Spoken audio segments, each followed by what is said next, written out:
Let's get it started. There we go. Alan, I did not see this film. You did. Tell me about The Killer's Game. Okay, well, let me put it this way. If you've seen the trailer, you've seen the first half of this movie. Great. Dave Bautista, he's the star of this one. He is the greatest assassin, and he works for Ben Kingsley's character. I think it's Devi or something like that.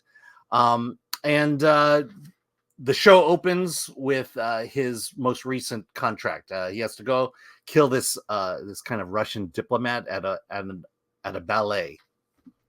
While this is going on, Joe goes in, does what he does, but in the middle of or just after he kills the target, he gets a sharp headache, and he hears a ringing in his voice, in his head, debilitating in some way. But then it goes away, and he continues on.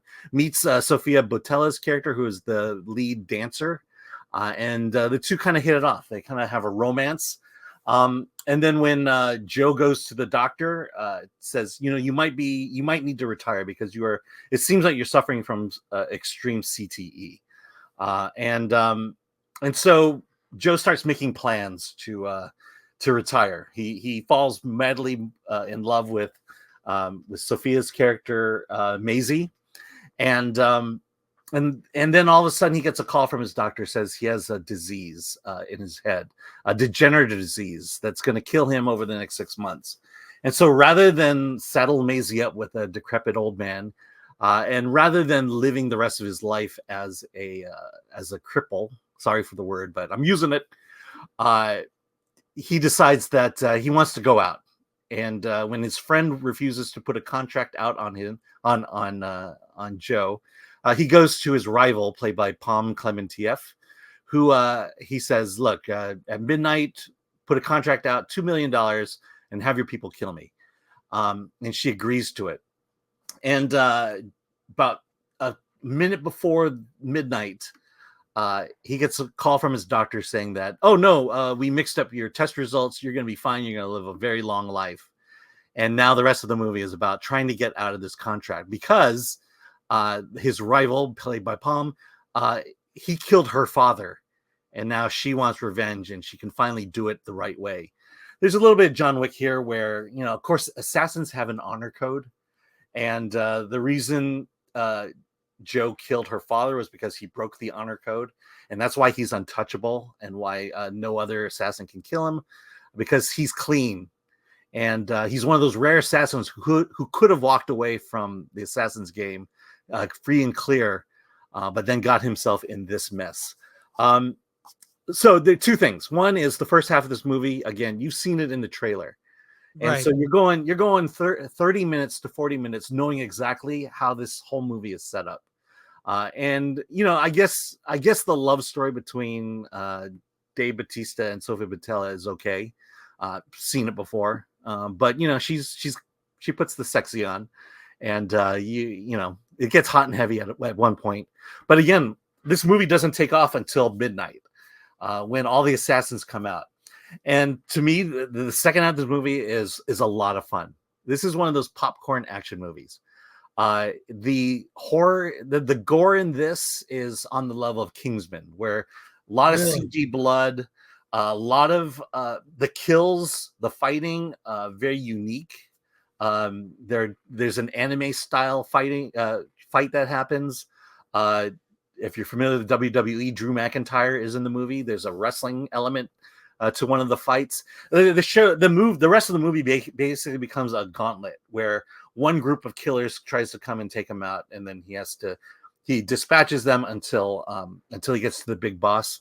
Terry Crews is in it. He kind of is the Shaft of the movie.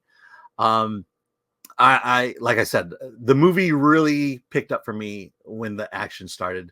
The action is nonstop. A lot of blood, a lot of gore, a lot of interesting kills, a lot of weapons you haven't seen used in a long time.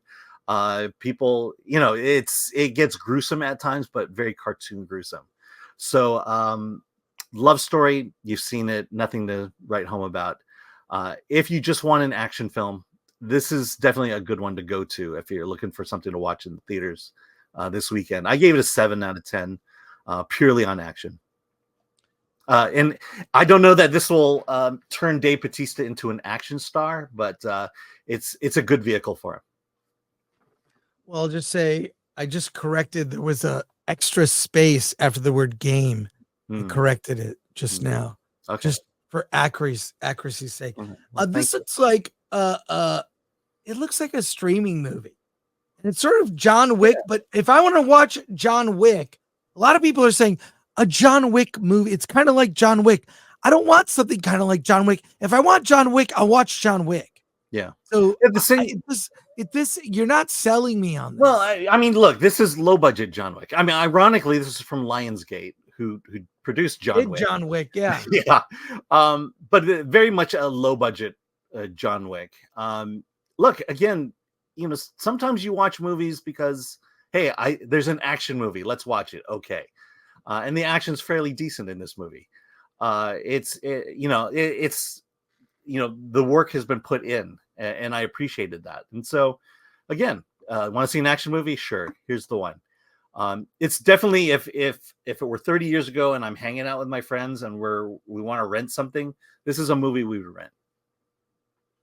Well, I wasn't intrigued by the trailer, so I appreciate you saw it. But what do you give on a scale of 1 to 10? I give it a 7. The story, it could have been edited faster. We didn't need to. Again, the trailer gives it all away, that first half of the movie. So literally during that first half, as scenes started coming up, it was like, okay, I can refill my drink and go to the bathroom because I'm safe.